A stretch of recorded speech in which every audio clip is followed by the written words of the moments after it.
Pull up in motorcades. I got a show today. It's all I'm trying to do. Hustle and motivate. Choppers a throwaway. Hustle the overweight. That's why they follow me, huh? They think I know the way. Cause I took control of things. Ballin' the solo way.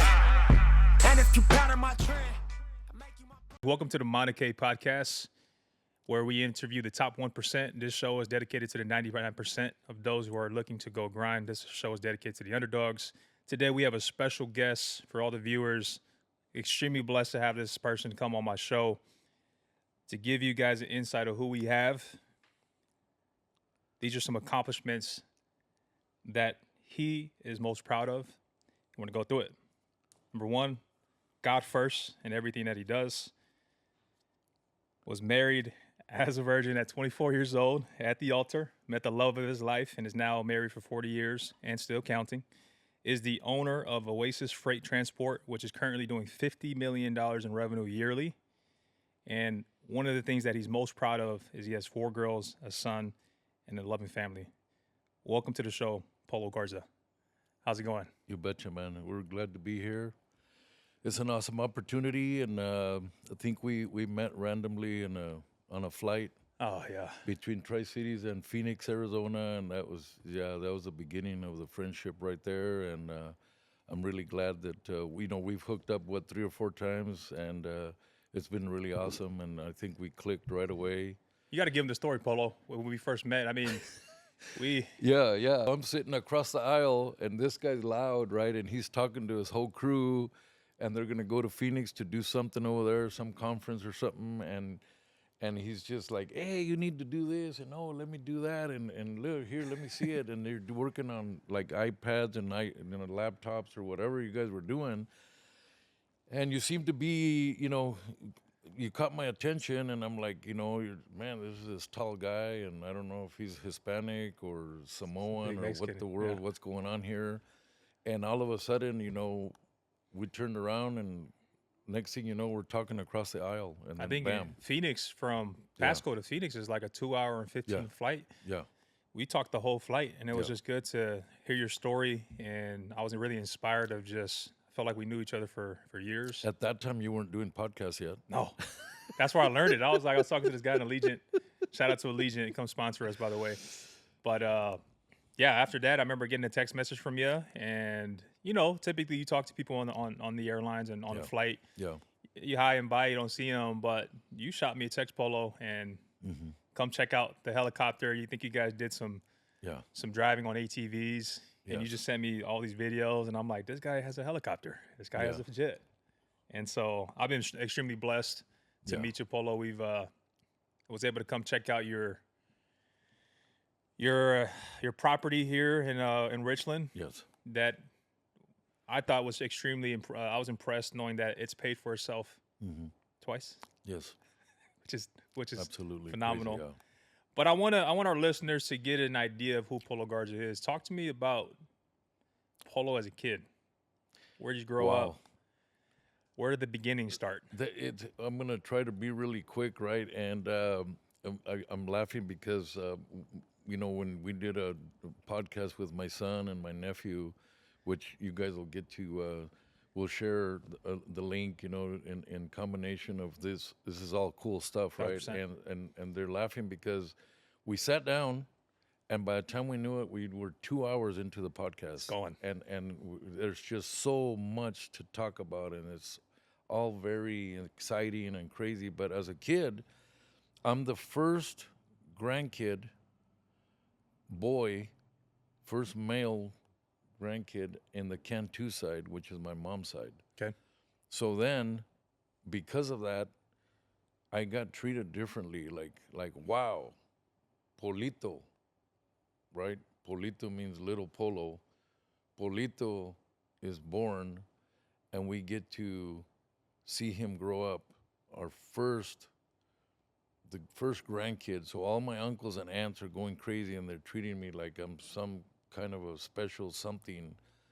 And so that kind of, I don't know if that gave me like self-esteem. Yeah. Right. And I felt. So were you born here in the U.S., Mexico? I was born in Mexico. Okay. born in Mexico. My parents already were coming to United States to work here, and every Christmas, our tradition is every Christmas, most of the people that are related to us Yeah. go to Mexico for What Christmas. part of Mexico were you guys? Monterrey, Nuevo León, Where is that located? I don't know where that is. Is Los that Ramones. It's just an hour and a half, 2 hours in from Roma, Texas. so? Or If you're from flying on a plane, where do you fly? What airport do you fly into? Monterrey. Oh, Monterrey. Yeah, Monterrey, yeah. Monterrey is 45 minutes from our little town, Okay. San Benito, and which is Los Ramones, Nuevo León, is the county seat. And then the state capital now is Monterrey. So So yeah, for our that's- listeners that are listening on this, big town, a lot of people. What's the population? our town where we were born and raised is small, but yeah, Monterrey's huge. It's the second biggest city in Mexico. What is it known for? It's the number one in the whole country of Mexico for entrepreneurs Wow. and industry, technology industry.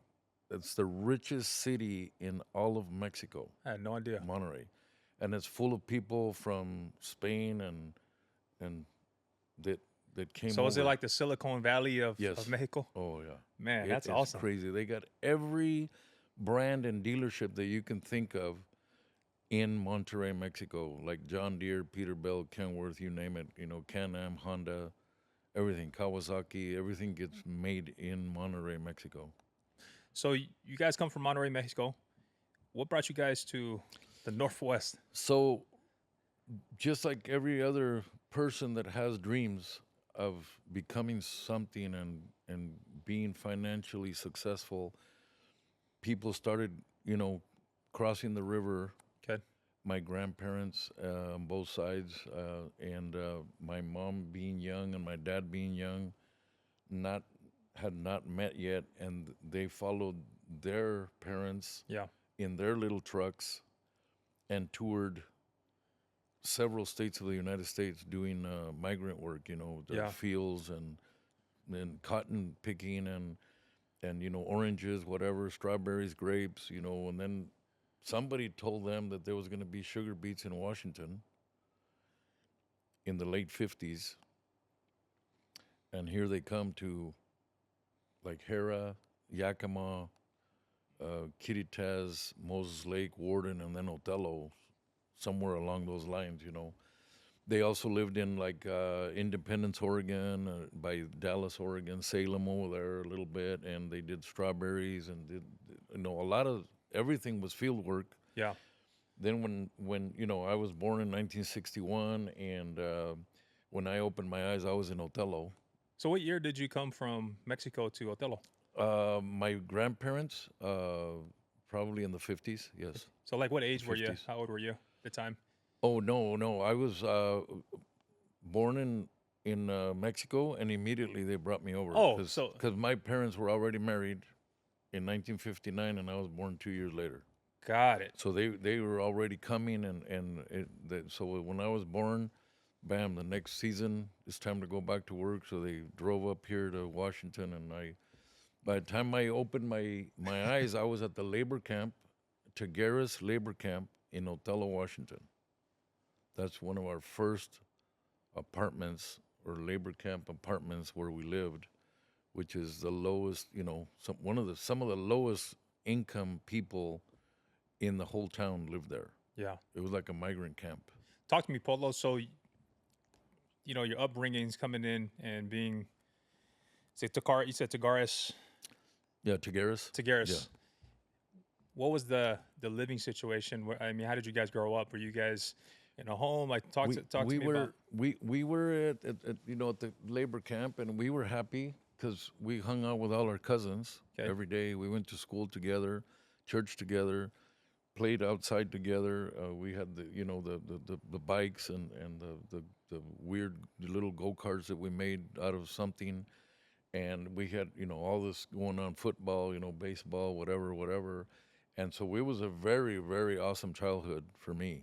It was, pretty soon I start, working on bikes and fixing lawnmowers, and I really got into the mechanics, like fixing things and troubleshooting things and learning about carburetors and motors and can you sharpen the blade on my lawnmower? Can you make my lawnmower start? Can you make it work? And and then that just kind of just progressed into motorcycles and then cars Start dabbling and everything. and then of course we were into music because of church. And so if you go to church and Hispanic Assemblies of God, Pentecost, and then there's a lot of singing going on. There's a lot of good music going on, and at age 3 or 4, my dad buys me my first bongos, and then that got me into playing drums. Yeah. By the time I was 10 years old, I'm playing with a band touring in Mexico as a drummer. What time? How old were you at this time? 10 years old. 10 years old. On my first stage, like performing on a stage at 10 years old.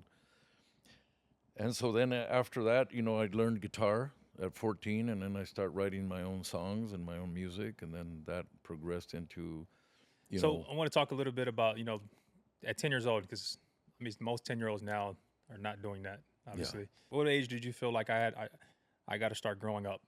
Was that something you learned at a young age, or? My dad was a huge influence because he involved me in everything, not some things. He involved me in everything that he did. So it's like, Polito, come with me. We're going to go get this truck. We're going to go paint this truck. We're going to fix it. We're going to wash it. We're going to, change the tires. We're going to change the spark plugs. We're going to, always doing stuff.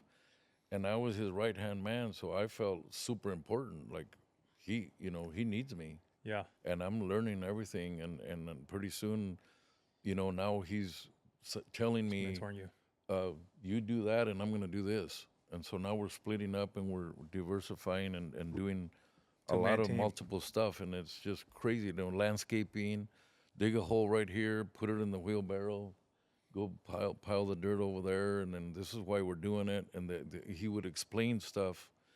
And then you start learning why you're doing it and what's the most efficient way to do it. And it just creates this crazy mentality that you don't have any idea how it's going to help you in the future until you're there. And you say, well, there's a rhythm to everything.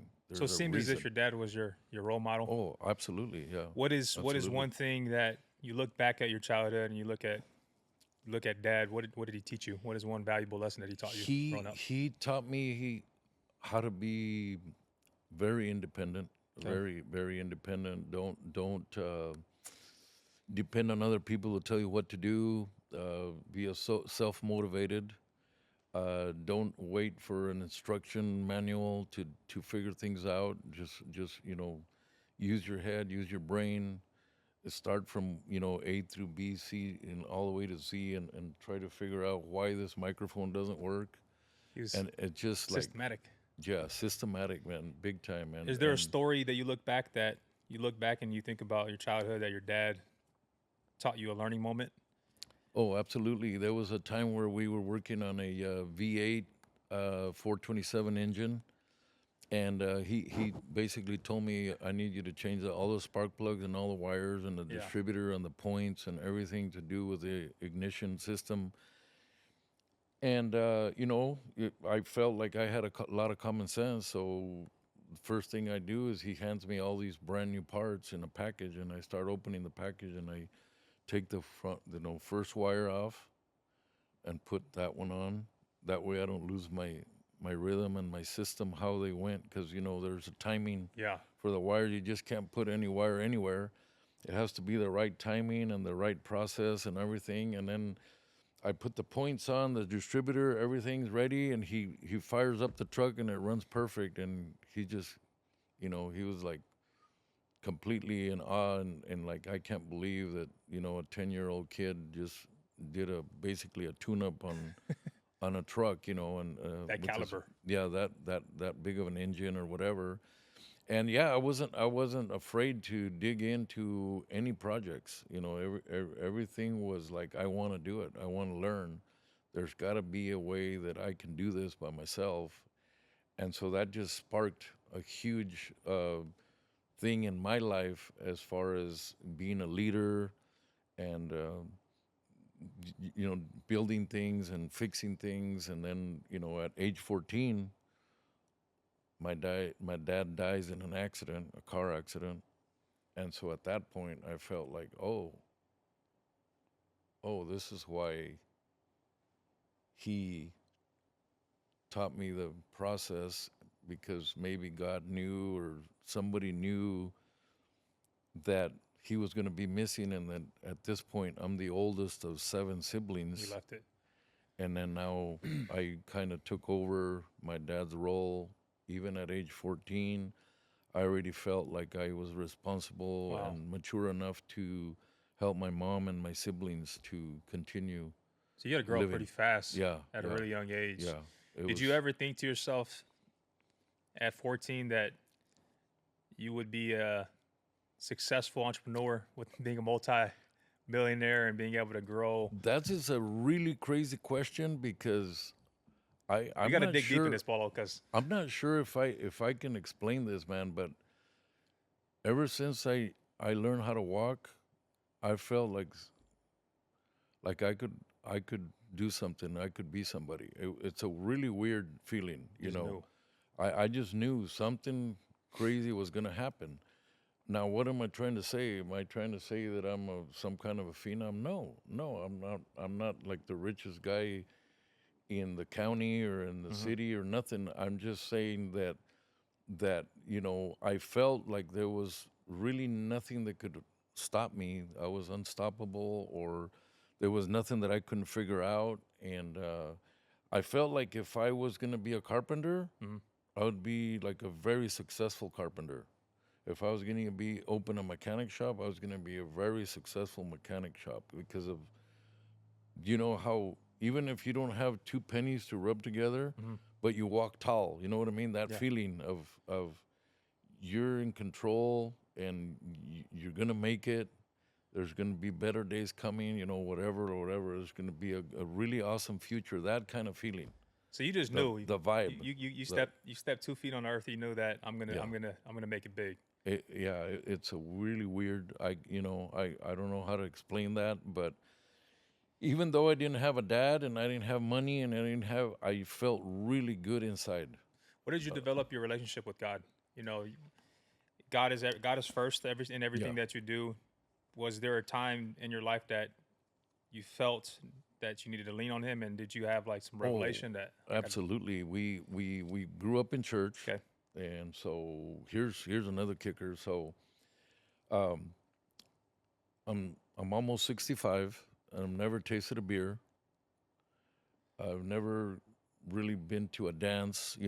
We weren't allowed to go to dances or movie theaters, or drink or go to bars, or none of that stuff, right? So it was real easy for us to hang out without doing that, because we had a big crowd of cousins and family that we didn't Depend on feel like we were alone. There Yeah. was a whole group that said, "Hey, let's go play music. Let's go play baseball. Let's go ride our bikes. Let's go." So you didn't need to go find, alcohol or any of that stuff Cope with that. to have a good time. We had a good time with all the clean stuff. And so because of that, you start building a relationship, and then church, and then the Bible, and your parents and your relatives, everybody's in one accord, and everything. Everybody's on the same page.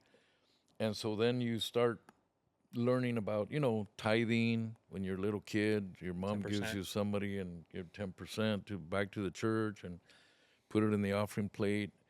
And then you start developing this sense of giving. You just don't keep everything that you get. You just give it back, and you share, and you spread the love, and that just kind of grows on you. And some people say, if you don't start when you're young, then it's real hard to develop that once you're married or you're older. If you're not faithful in the little, you might not be faithful in the big. And so for us, it was just a really smooth transition, because we started very young with the God and the church and everything. Do you? And I'm speaking for myself. I don't think one of the things I'm a straight shooter. No surface level talk. I didn't develop my testimony until I was the age of 18. Until I had had my daughter, and I was raised LDS, my whole life, and I felt like my testimony came from my parents, but I didn't really develop my own testimony until. Well, the reason why I say that is like for you, did you go through anything in your personal life to really ask yourself, like, do I really believe in God? What was that aha moment yeah. for Polo? Oh, for me, it was when my dad passed away. Okay. So one morning we get up, April 1st, 1976. My dad is at the gate. He's ready to leave.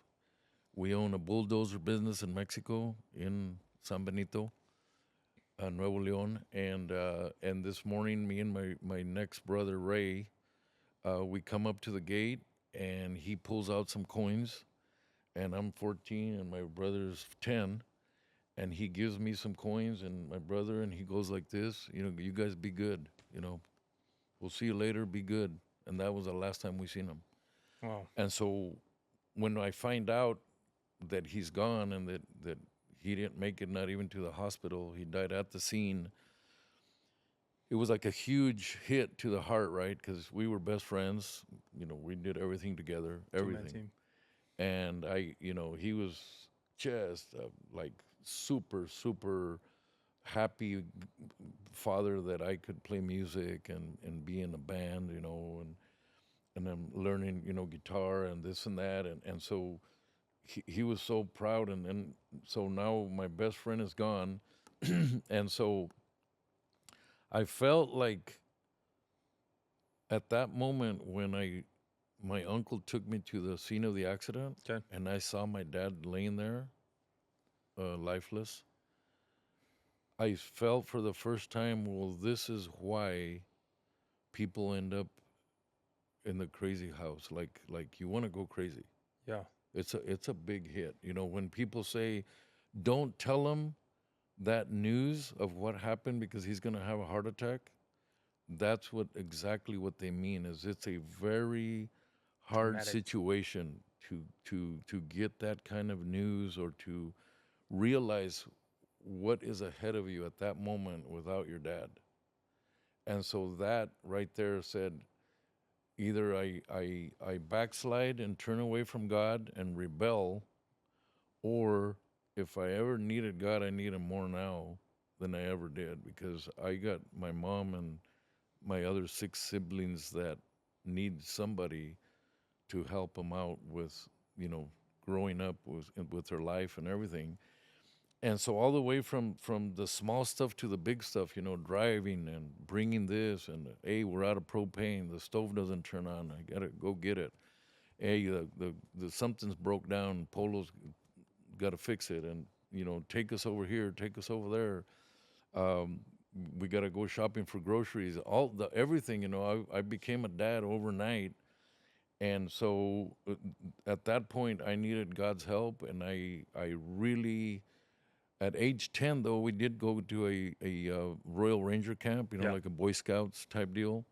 And my dad used to be one of the leaders of these Royal Ranger camp, and we did a bunch of my relatives and friends and everything. We're all between the ages of 14 to 9 and 10 years old. We felt that day at this camp that we gave our life to God, and we were, just, you open your eyes and you're just like, holy smokes, what happened? Bigger purpose. Bigger purpose. Everything's brand new.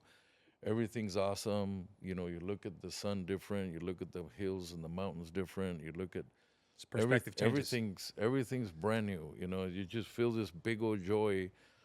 And so I was kind of, already prepared, but at that age 14, when my dad had this accident, that's the next Test your faith.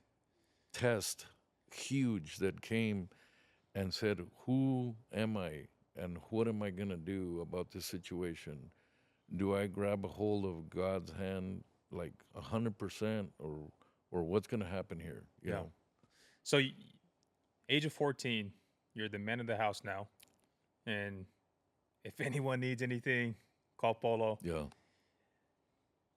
In order to provide for your family, there needs to be income. Yes. What transitioned you to becoming, number one, the breadwinner of the house? What were you doing to keep food on the table for the family? And what route did that take you as far as running your own business? How did that all translate? At this point, I have to say kudos to my uncle Anselmo, my mom's brother. He came to Mexico to help us with the business, the bulldozer business. Well, things, apparently, didn't work out. The economy was bad. The machine got wore out. Things started breaking down. People started fleeing away from Mexico. So now nobody can hire us anymore because there's no money to transfer to anybody. They don't want to hire the machine because they can't afford it. Yeah. And so little by little, I'm seeing this situation and I'm saying, well, I'm almost 20 years old now. It's 1981, from 76 to 81. 4 or 5 years of transitioning. Are we going to make it? Are we not going to make it? And then I pull the trigger and I say, I'm leaving back to Washington. We were in Washington until 74. And then we go to Mexico from 74 to 81. And then I come back to Washington where all my family was, we were first gathered there. And so I have relatives in Othello. And so I hitched a ride. I get on that car, and did you fly or did you drive? No, we drove. Yeah, how long is that drive from Mexico? That particular time, it took us at least 7 days to get here because somebody broke down, and we couldn't leave him behind, and so we had to wait. But it took us about a week to get here. My grandpa, my mom's mom, Anselmo Sr., my mom's dad, sorry, Anselmo Sr. pulls out $100 bill in February of 1981 and said a prayer for me. And this is really cool, right? Because we believe in the anointing. Like, he pulls out this olive oil, and he prayed for me and he put some oil on my forehead and he said a really awesome prayer for me. The rest is history. Here I am today. He said such an awesome, powerful prayer that just to this day it just blows me away. And he said, be with this boy, lead his path, let him prosper. Very emotional, man. So you started at 20 years old. You started at 20 years old. 20 I years came old. in and worked for $4 an hour. $4 an hour. At a fertilizer plant. Okay. This is a really good little story. I'm a diesel mechanic, certified diesel mechanic, because remember I'm 20 now. And then so I had my certificate and I bring it with me, and I'm working for a fertilizer company and I'm fixing their trucks, but they're paying me $4 an hour. And the guys that are going and driving truck from the plant to the field are getting more money than I am. So I go talk to the manager and I say, there's something that's not right here.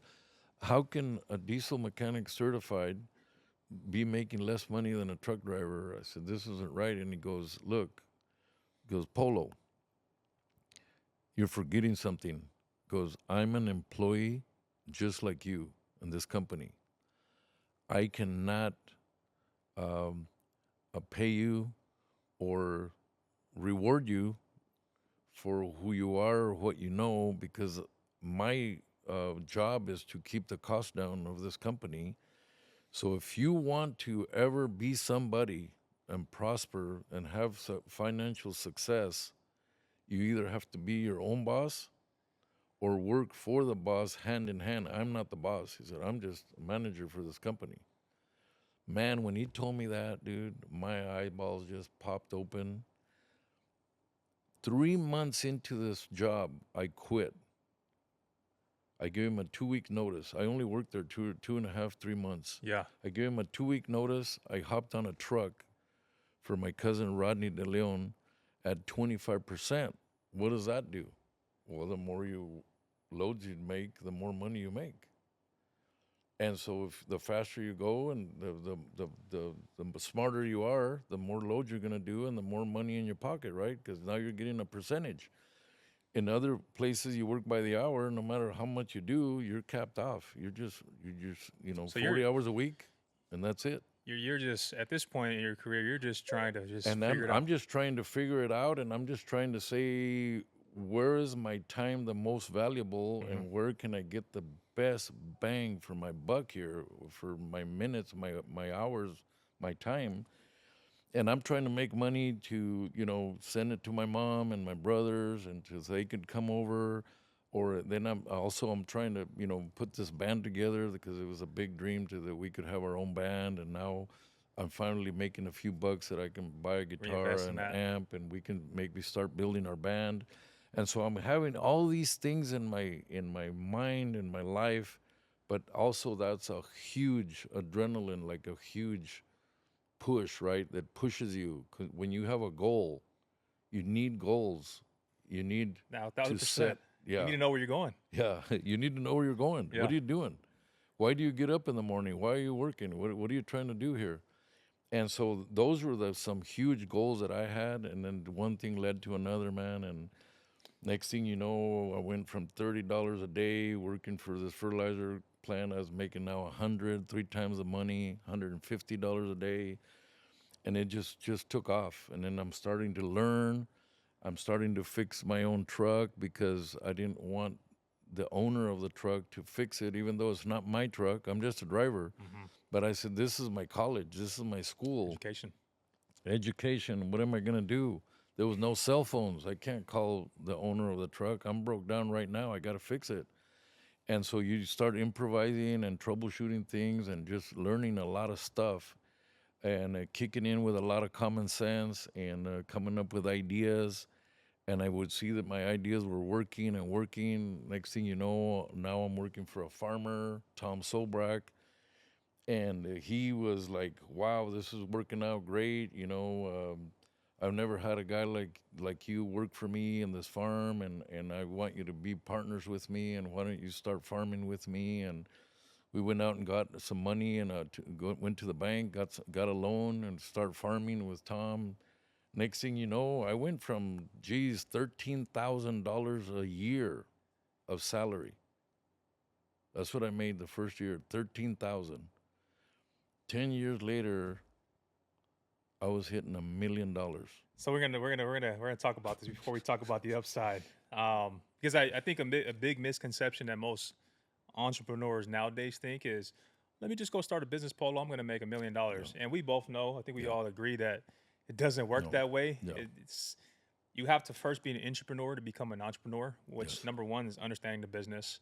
I think that's one of the things I love with your story, Polo, is you weren't scared to take risk and to Yeah. do trial and error, but you persevered and you were resilient. Yeah. And I think that has a lot to do with your story. What are some of the hard truths that most entrepreneurs need to hear right now if they're thinking about opening a business?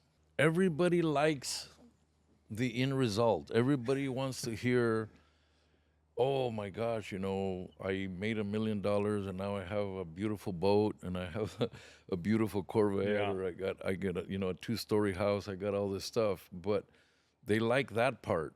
But nobody, not just anybody, is willing to take that risk and to work that hard to accomplish these goals. Yeah. That's where the difference is. Where you got the guy that wishes to have his own business, and then you got the guy that goes after it and does the business. And so, not a lot of people are willing to get up at 3 or 4 in the morning. Not a Pay the lot of price. people are willing to pay the price and sacrifice. No food, no this, no that. All my friends are fishing right now, and I'm not fishing. All my friends are golfing, and I'm not golfing. All that stuff that is a day-to-day decision of, why am I, depriving myself from all the fun stuff? Where am I going with this? Does this really gonna pay off? Is it gonna pay off? Yeah. And so it's really hard to just go forward, and like the Puerto Ricans say, don't look back. Not even to Just keep keep your going eyes on the forward, prize. man. Just keep going forward, and just keep on plowing and plowing and plowing, and one day, before you know it, the results are there. Because I think that's one of the things I see with most entrepreneurs. And my dad was we had this conversation yesterday at breakfast. You know, my dad's been running a trucking company for the last 40 plus year, and he's a one-man team. Yeah. But I think entrepreneurship is really simple. It's not complex, but I love what we talked about yesterday, which is character. Yes. You know, reputation is what people see from the outside, and they see that, hey, he has the nice cars, the nice, you know, the jet. But it's about who you are when no one's watching. Yes. And where do you see a lot of these, and just call it for what it is, where do you see where a lot of these, the younger generation, they're lying to themselves and they're trying to become or be someone that they're not? It's We got to call it out. It's crazy, man. I mean, like I said, there's a lot of fantasy stuff, right? We could call it fantasy. We could call it dreaming, you know, Okay. dreaming with your eyes open. And they say, you know, but I tell you what, I mean, you got like my son, which maybe later on he'll come Yeah. on the show, Love to.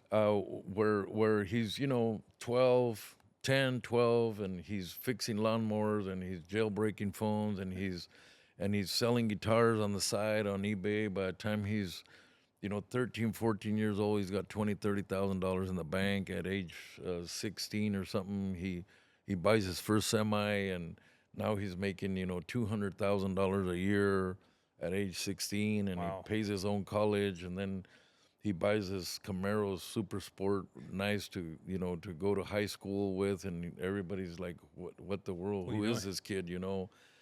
And then he's working for me, and he's learning how to dispatch, and he just keeps on going and going and going. And it's like the saying is, you know, tell me who you're with, and I'll tell you who you are. It's true.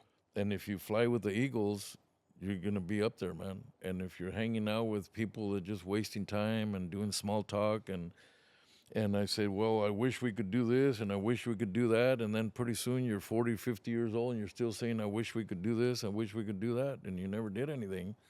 And so with us, it was just like forward, just go, pull the trigger, take a Yes. risk, another risk, and another risk. Did I ever lose money? Of course. Yeah. I lost, you know, maybe, I don't know, $1 million maybe, just to say a number. Motors blown up, trucks wrecked on the side of the road, mistakes that the drivers make, and you know, we had just the other day one of the drivers hit a gate Yeah. leaving the yard, and there was a sign there. The customer calls us and says, "You owe me $30,000 for a sign."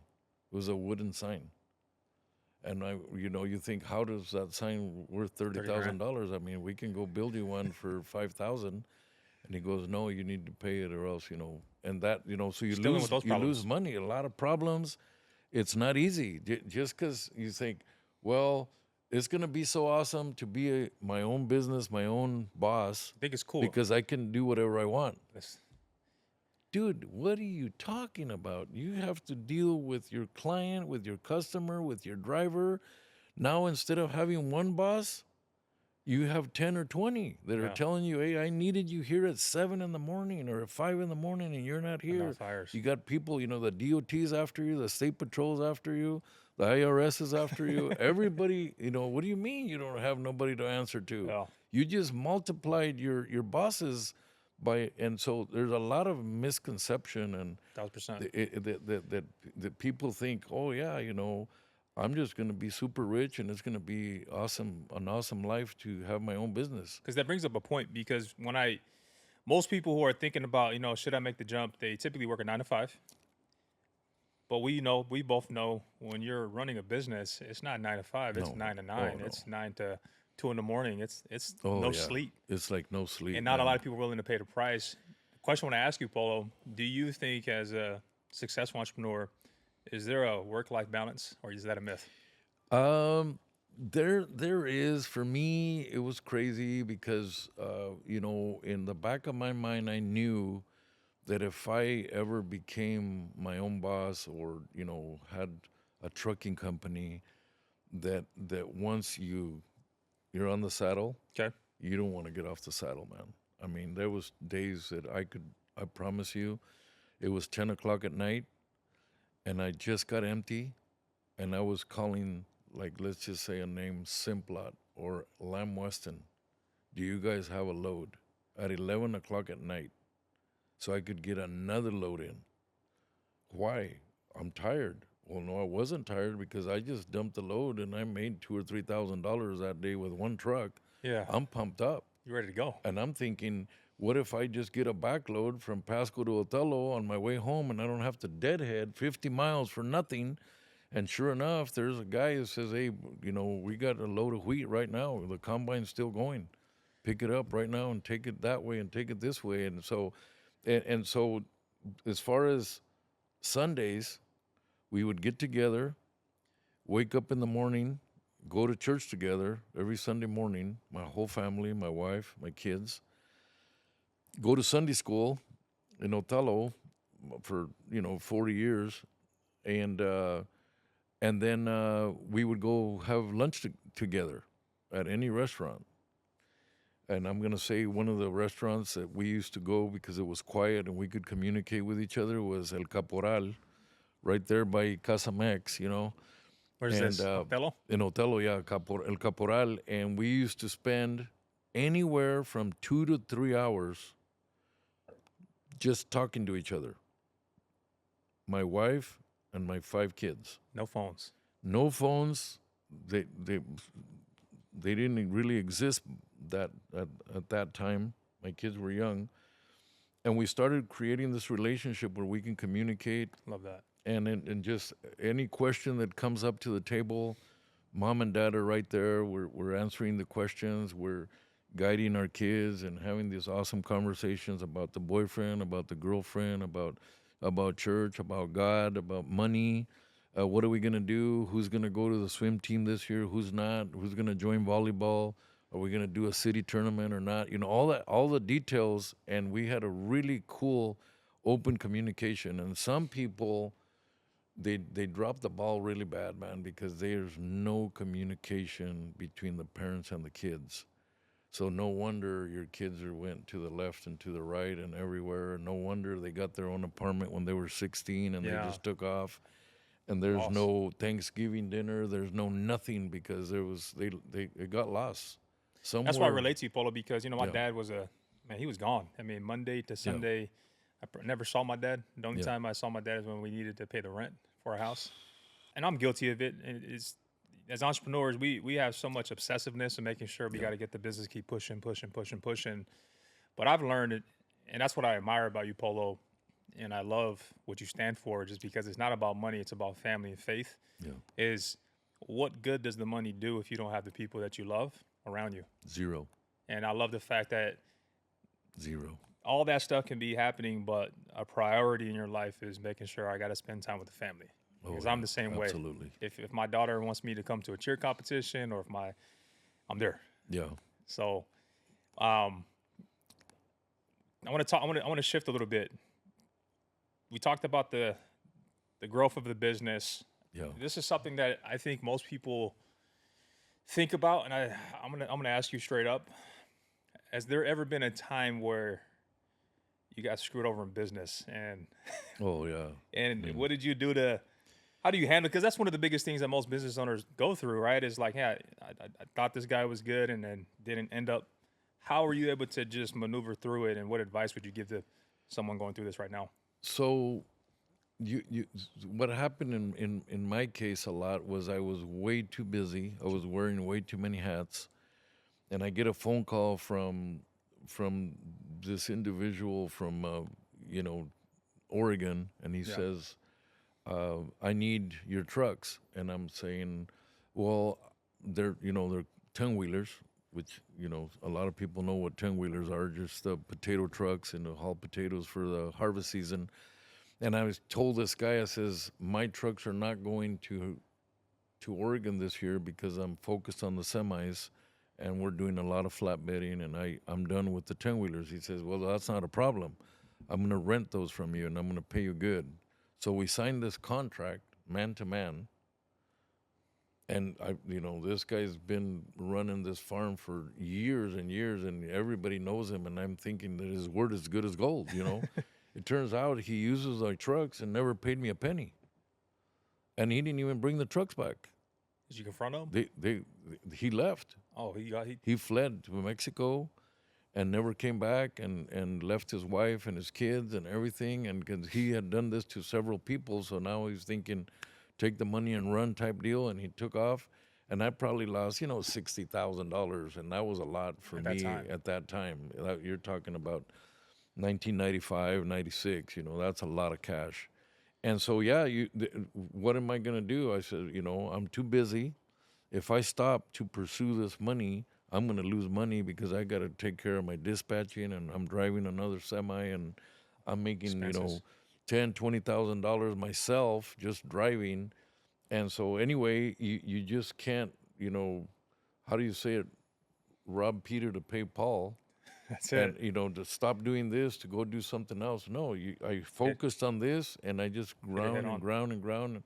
And you just write that off as bad debt, and you keep on moving. Just keep moving. You don't dwell on it. And then later on, I went over there when I had some free time and brought my trucks one at a time back to my yard, and then I, fixed them up, sold them again, and you roll with the punches. But a lot of people have so many weird situations that you don't know where they came from. They're just blindside, just bam, T-bone you right there, and you just have to be smart and say, well, this is the way I'm going to fix it. Because one little problem can turn into 10 more huge problems if you let it. Or you either nip it right there and you fix it and you move on, or it's going to continue to compound and get worse and worse and worse, and you don't want that. I mean, you heard of that story, Polo, the buffalo in the storm? They say with cattle or horse, when there's a storm coming, horses and cattle will run away, but a buffalo will run into it. Yes. And the reason why they do that is because the buffalo's in the storm a shorter amount of time. Yeah. And I relate that to business because sometimes, you want to run away from the problems and but you just got to sit down and just lean into it and then, hit it head on. What advice do you give to someone that's looking to, what do you look for in a partner? Like, if you're going to go do business with someone, I love your response yesterday. But what are the three things that you're looking for in a partner to evaluate if this is a good partnership or a good deal? Is it money for you? Is it like character? A lot of stuff, the character, where you come from, and your background, you screen them really good up and down and sideways, and it's really tough. Partnerships are tough because pretty soon they'll be, hey, I'm doing way more than you are, and we're not going to go 50-50 because, you're just kicking it, man. You're always fishing and you're golfing, and I'm over here grinding, and I'm not going to give you, half of the pie, whatever. There's all that kind of stuff. But, it's really hard. Sometimes it's good. Like my son and I, we're in a type of a partnership where we're running this company together, but, we're best friends. And since the day he was born, I treat him the same way that my dad treated me when I was born. I was going to say that. And he's very close to me. We think alike, we talk about stuff, and we just get it done. And we both grind forward, and we correct each other when we have to get corrected. And it's just an awesome relationship and in this partnership that we have. And I like what you said because, if you're going to get in bed with someone in business, right, it's like marriage. Yes. I got to commit to this person every single day, and I can't just choose what day I want to be committed. Yeah. It's the way you do one thing is the way you do everything. I love the fact that, you talked about your son, who I'm excited. I got to get that guy on this show, and we got to chat. 30 years old, right? He's 30. Yeah. 30 years old. Yeah. He's now a pilot. He flies your planes and the helicopters. He runs a business right now, and he's really financially set up. He's into real estate and investments and a lot of stuff going on. Yeah, for a young guy like that, I'm super proud of what he's accomplished and where he's headed. I mean, he's headed for the stars, man. The reason I want to talk about that is because every business typically hits a bottleneck where there's typically a cap as you grow, right? There's 10 mil problems, and there's 100 mil problems. You mentioned when your son came in, essentially you handed off the business and you said, "Hey, son, Polo Jr., here you go." You saw the business just bam, yeah. My wife and I were raising 5 kids, And I'm a one-man show with all the hats, welder, I'm the driver, the dispatcher, I'm the troubleshooter, I'm everything, the counseling guy.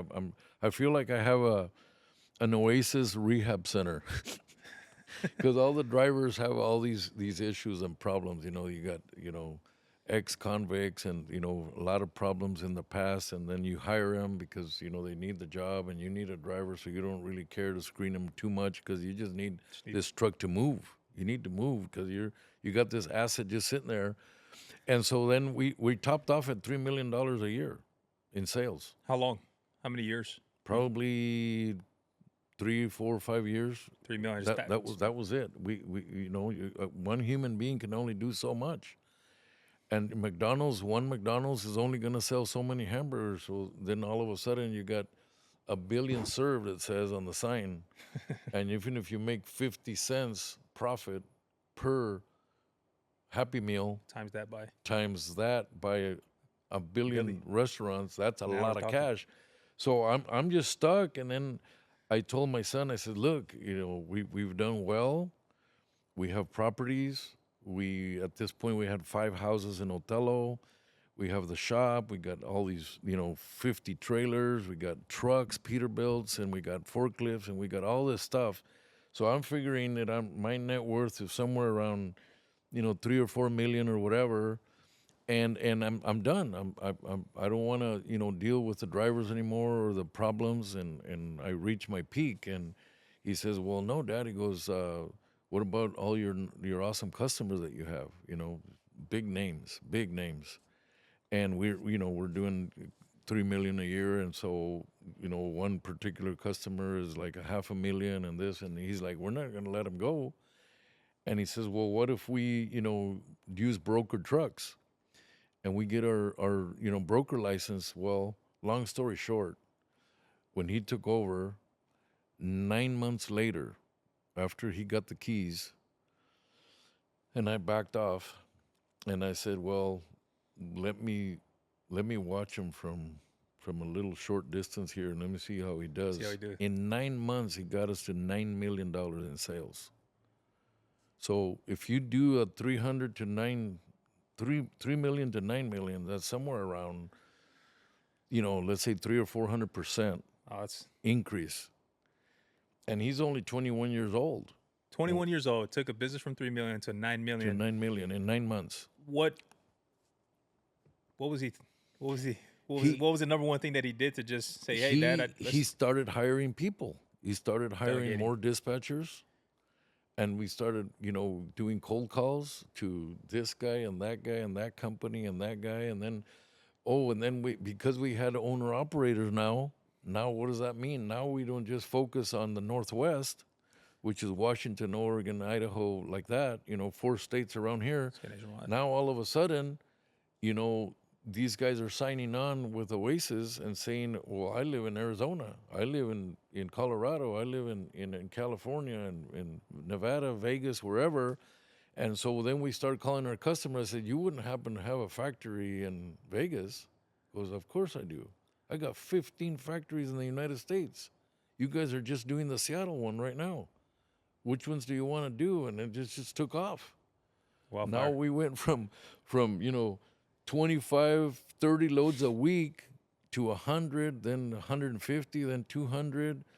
And it exploded. And so then we start hiring more people, and you know how it just snowballed. It just snowballed. And then we were 9 million, then we're 27 million, then we're, 40, 50 million in 2022 in sales. And I'm just watching from the little short distance over here, and I'm just like completely astonished with what's going on. We got my son and Vince the third and Vince Senior and just the whole team. By the way, 80% of these people are related to me that work for Oasis right now. That's and awesome. So we have so much, the drive, the DNA, everything is just there. The mix is just perfect to where we've just taken this thing to another level. The camaraderie it's all there. The feeling, the camaraderie, the everything, the friendship and the trust.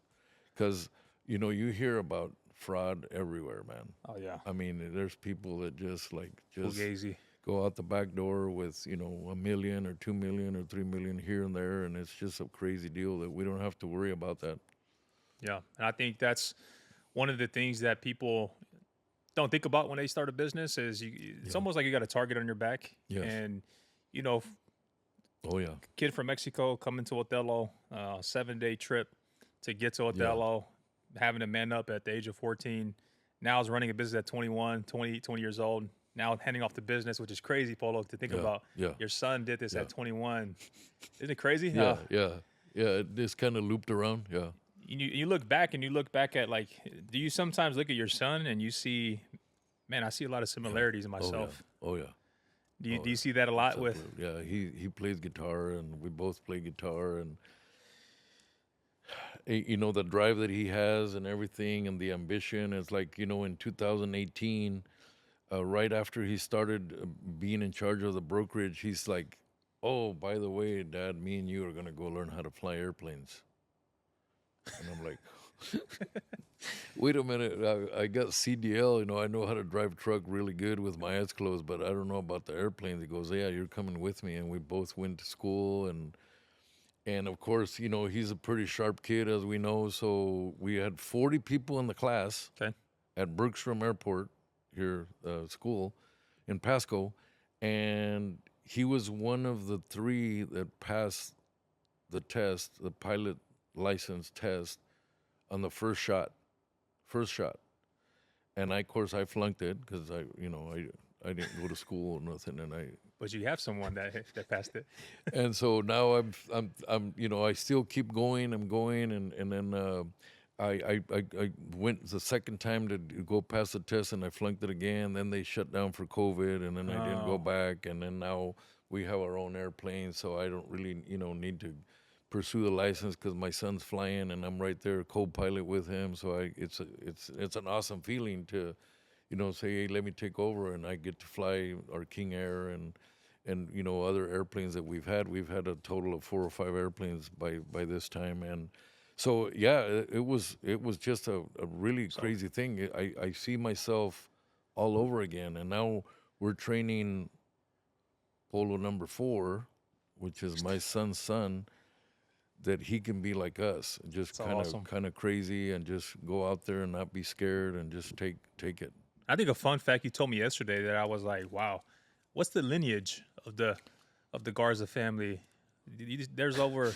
I mean, you told me what's the number that you told me yesterday? Yeah, my dad was part of 13 siblings.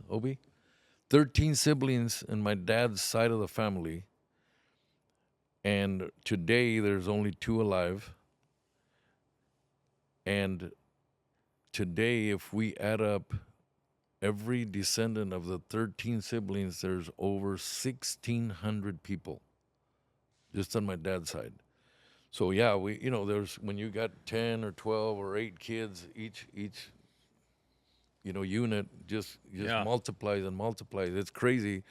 And on my mom's side, there's only maybe, I don't remember the math off the top of my head, but there's like 600 or 700, at the most on my mom's side. But that just right there, I mean, that's like, over 2,000 people that are directly related to us. And so the lineage is crazy. It's just a huge family. I'm Polynesian. We're our priorities is always family first in everything we do. You can probably relate to this. As you guys have this success and you guys start seeing essentially life just changing in front of your eyes, do you ever notice sometimes some of the people around you, they start to change a bit? How do you deal with that? Where they call a handout. Yeah. I've always learned, because I've dealt with that with myself, is you want to please everybody and you want to make sure everyone's taken care of, but I've always learned it's better to teach them than to just give it to them. What advice do you give? Absolutely. In my book, in my eyes, my theory has always been, don't give anybody money. Don't waste time. Teach them how to make their own money. and educate them and put them in a situation where they have to, fight for it. And yeah, like the saying, you just don't give them a fish, you teach them how to fish, and then they'll never come back to you again, and they'll be on their own for the rest of their lives. That's the main thing that we try to motivate and teach today. Love that. And Yeah. and I see it now. It's going to the Polo, the fourth. Yes. It's moving. Yeah. It's moving. So on. I want to talk a little bit about your perspective on money, because for someone that doesn't have money, and I'm the same way. When you start getting money, you don't really understand how money works and the power that it can give you as far as compound and growing. Yes. What was your first big money lesson that taught you, like, I need to become better with my money? I saw that the trucking industry is a depreciating asset. Okay. And so early on, we started investing in real estate. And so I'm going to say 10, 15%, maybe 20% sometimes, we were reinvesting into real estate, and then we were putting away money for breakdowns and, necessities Accounting and for the needs. costs. And then, to revamp the equipment, and saying, hey, I need to upgrade my trailers, my trucks. And so by the time we knew it, we had 5 houses in Othello. 4 of those were brand new, fresh built. And then we had our house where we lived. That's number 5. And then everything just started compounding, man. We were renting them for a pretty good price. And then all of a sudden they were worth double than what we paid when we built them. And so, yeah, I learned really, really early to diversify and never really depend on something. You need the quick cash. Yeah. And then you take that profit of the quick cash, and then you put it in something that's a little bit more long term. Active income. Got to Yes. create passive income. Yes. So, did money change you? I don't think so. I mean, I got a lot of, cousins and brothers and sisters and everything, and I think they're probably a witness to where we just, our drive is still the same as it was. Our personality, the way, who we hang out with is really, we're cool. We just had breakfast together with about 4 or 5 guys right now and just talk about everyday stuff, and it's just a really cool vibe that's going on, and Just amplifies money comes and goes. Yeah. You can't let it take over your life, and you can't let it ruin you, and unfortunately there's a lot of people that get messed up with, hey, guess what, I got $500,000 in the bank, and then next thing you know, their whole family is torn apart. Everything. Yeah. The business goes downhill. The wife leaves and the kids leave, and nobody's talking to nobody, and then the doors are shut. Do you think it's important to have, and I personally believe in this, but you got to have God in your life, especially as a yeah. business owner, because it's like your guardrails. Yes. Because if you don't have like a moral compass, Yes. you're probably going to have bad habits that are going to probably ruin your business. Oh, yeah. I mean, what's your thoughts on that? Well, let's just take a real easy example. So let's just say that you're doing really good. You're a supervisor in your job. You're top notch. You're getting $150,000, $200,000 a year wages, and so pretty soon it starts going into your head, and you start maybe partying, and you don't have to be at work very much. So now you're hanging out with some a weird crowd or whatever, some weird friends, and next thing you know, you're doing alcohol. Let's just do an example with alcohol. All of a sudden, you're going home, and you get pulled over. You see lights behind you, man. Now you got a DUI. Now you can't drive. Now you need somebody to take you to work. Now they found out at work, and now they do a drug screen, and they catch alcohol, in your urine or your breath or whatever. All these things just go downhill. And now you need financial responsibilities on your insurance. Now you need a lawyer to get your license back. So there goes another 20, 30,000, whatever it is costs now. I don't have no idea. I just hear stories. Yeah. And then pretty soon, now you're depressed because this happened, and it's just a downhill spiral big time, That's just one example of where those guardrails, you need somebody to keep you accountable and somebody that you can talk to and say, hey, you can't be taken down. You're going down this road, man. You got to stay focused. You got to, watch your limits, and your decisions are not that good right now. You need to wake up. Let me slap you one time and wake you up because Wake up, man. You're going down the wrong path, real quick. Because I think the most, it's not, it's the money, and it's the time. Yeah, the time they lose on having to deal with all the legal fees Yeah. because of one bad decision. One bad decision, yeah. What advice do you give to young entrepreneurs to focus on when they're first starting? The grind, and just be very, write stuff down. Be very aggressive on frugal on your money, your goals. Don't be flexible because, like, let's just say you want to be a baseball player. Okay. You got to practice. You got to put in the hours. You got to throw the ball, 100, 200, 300 Reps. times a day. Reps. And do your exercise, your legs, your everything. So same thing with business. You just can't expect the bank account to just grow, man, and then you're just out there, goofing around, and you want to go fishing 3 times, you want to go ride your Harley with your friends every time they call you. You set your limits, and if your focus is true and your goals have some kind of a time frame, the only way to get there is to really stick with that time frame and with those hours. Sometimes it's 18.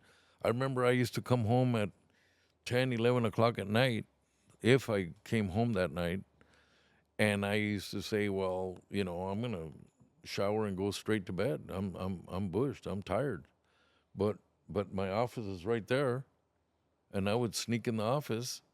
And I would say, well, I'm already in here. I might as well post my trucks. Where's my trucks going to be tomorrow? So you get on the big load board and you post, I'm going to be some in Portland, some in Seattle, some in Boise. I'm going to have some in Missoula.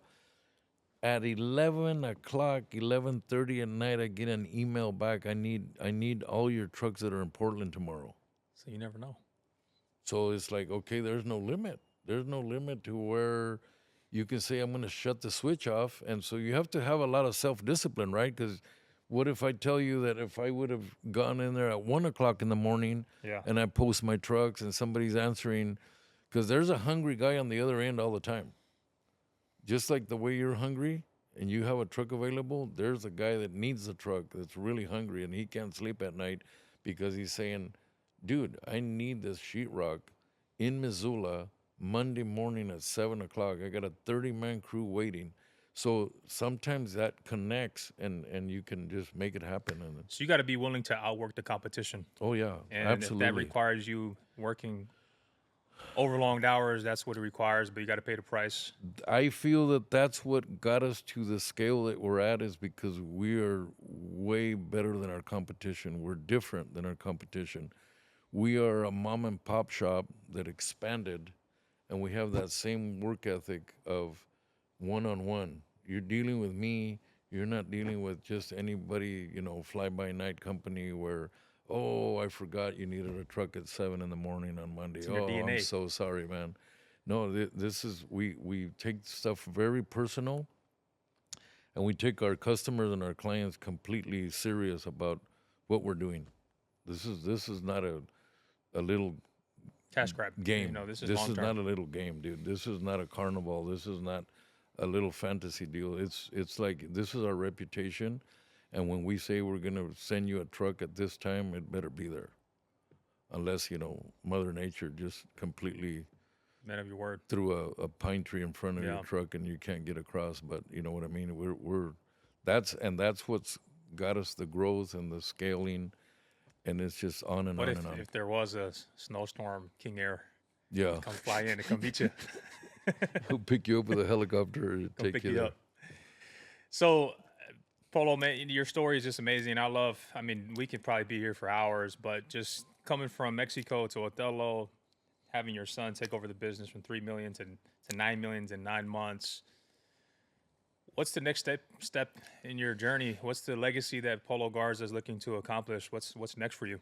Our accomplishment or our goals right now is if God allows us to grow, bigger and and surpass 100 million a year or whatever in sales, all that's going to do is we get to share the love with other people, man. We get to create more jobs for people. We get to donate more money to charity. You only need so much money to live. I mean, how many Harleys or how many hot rods are you going to have? It's come to a point where we feel so much satisfaction when we can help Mere Ministries and Faith Assembly and Pasco and Convoy of Hope. If you don't know about Convoy of Hope, look it up on Google. It's an awesome organization that rescues people in need from hurricanes and devastation all over the world. Wow. They're the first responders, and I want to say kudos to Nick Garza for being part of the head committee of Convoy of Hope, which is now worldwide. And it's an awesome organization that we get to share and be a part of that organization. And we donate instruments to kids that we feel that they should learn music, and we do Bible schools in Mexico. We do concerts in Mexico. We do orphanages in Sonora, Mexico, and just a whole bunch of different ministries and charity that we are able to share our net profits with, and just it's an awesome feeling, man. A lot of satisfaction. And I love that because one of the core values that we stand for in an organization is impact, intention, and integrity. And you're making obviously a huge impact on the community, on the country. Now it's nationwide with Nick Garza being able to take that head Yes. on. What does impact mean to you? I want to ask you that question. What does impact mean to you? As far as impacting the world, Yeah. or What does impacting- that mean to you? Like, how I- important is that for you right now in the stage of I your life? mean, it's huge because I had people that impacted my life when I came to Othello in 1981. I saw a successful trucking company, and I would go talk to that guy and take him out for coffee or buy him a hamburger, and I would just pick his brain, and that was a huge impact. The way he walked, the way he dressed, what he was driving, the way he addressed himself. Yeah. And I'm like, dude, this is somebody that can be a mentor for me, and I want to be like this guy. I want to be very successful. And then now it's my turn to impact this young kid or my nephew or anybody that's out there on the podcast, on YouTube, on anywhere, where it's a really funny story because my son was talking on a podcast, and one of my friends sees he's at the jewelry store. He's gonna buy a gift for his wife for $6,000 Okay. diamond or chain or something. $6,000 a ring, Yeah. and then he's reaching for his card, and he left it at home. So the lady's like, "Oh no, we can do this and we can do that and we can put it on the site." And he goes home, and on his way home, he pushes the podcast, and it's talking about people, spending money that you really don't have. Hit 'em. And instead of and it hit him.